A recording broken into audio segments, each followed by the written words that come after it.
Assalamualaikum warahmatullahi wabarakatuh. Jumpa kembali pada mata pelajaran Ilmu Pengetahuan Alam kelas 8. Materi gerak pada manusia bagian kedua, yaitu tulang dan sendi.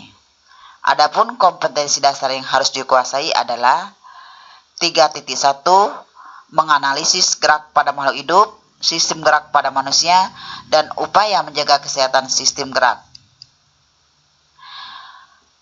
Pertama yang akan kita pelajari adalah materi tentang tulang. Tulang merupakan alat gerak pasif karena tidak dapat bergerak tanpa bantuan otot. Berdasarkan jenisnya ada dua macam tulang, yaitu 1.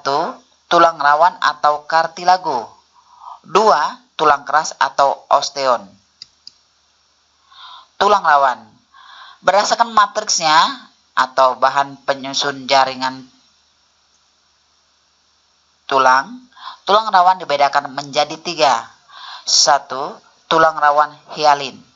Ciri-cirinya antara lain bentuk tulang rawan terbanyak, mempunyai matriks homogen, halus dan transparan, terletak pada cincin trakea, cuping hidung, persendian, serta antara tulang rusuk dan tulang dada. Perhatikan gambar di layar.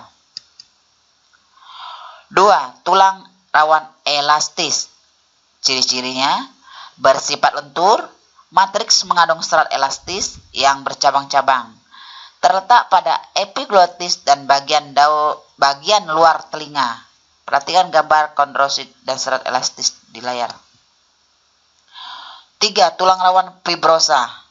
Ciri-cirinya antara lain bersifat kurang lentur, matriks mengandung serat kolagen tidak teratur, terletak pada antar ruas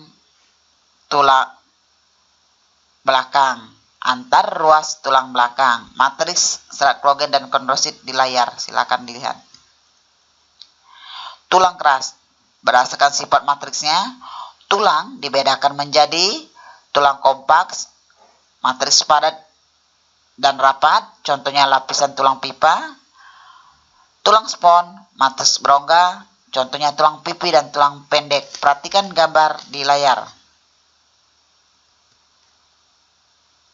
Tulang keras berdasarkan bentuknya, tulang keras dibedakan menjadi 1. Tulang pipa berbentuk tabung dan umumnya berongga, contohnya tulang paha, tulang betis, tulang kering, tulang hasta, dan tulang pengumpil.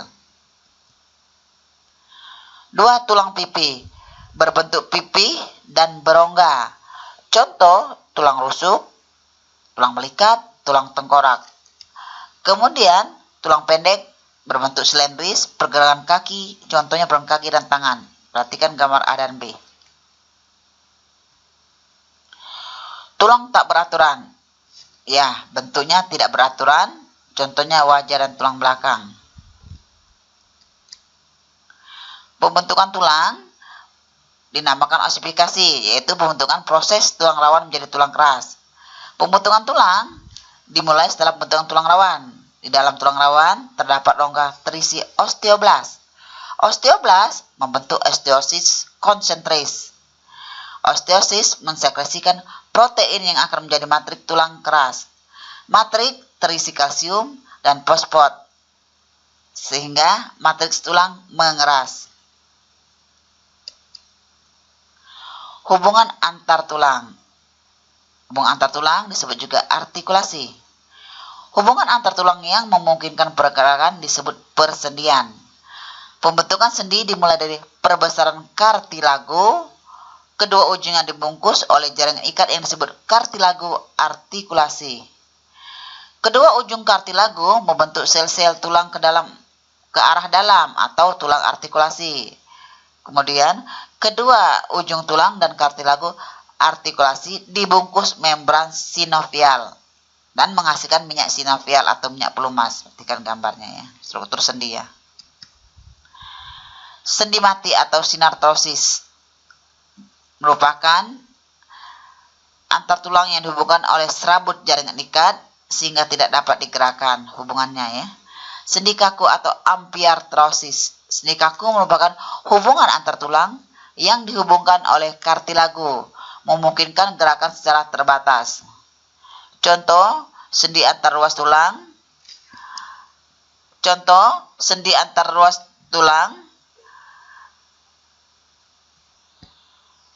Ibu ulang.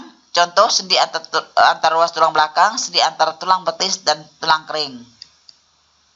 Sendi gerak atau diartosis merupakan sendi yang tidak dihubungkan oleh jaringan ikat, sehingga dapat menghasilkan tulang bergerak bebas.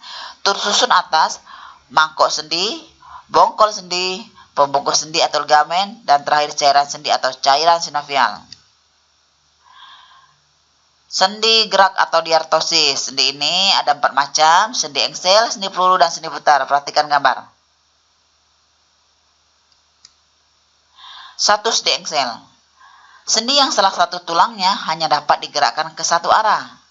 Jadi, contohnya lutut, siku, dan ruas antar jari. 2. Sendi peluru. Sendi yang memungkinkan terjadinya gerakan ke segala arah. Kedua ujung tulang berbentuk mangkok dan bonggol. Contohnya, sendi antar gelang bahu dan tulang lengan atas, serta antara tulang paha dan tulang panggul. 3. Sendi putar.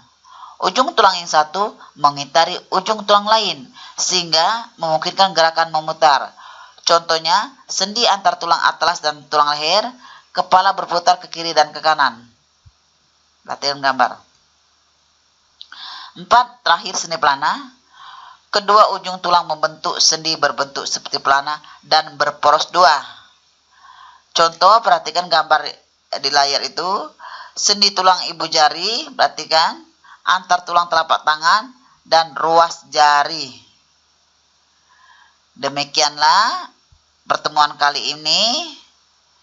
Sampai berjumpa pada pertemuan selanjutnya. Jangan lupa kerjakan tugasmu, yaitu kerjakan latihan di link Spensa Paca. Selamat bekerja.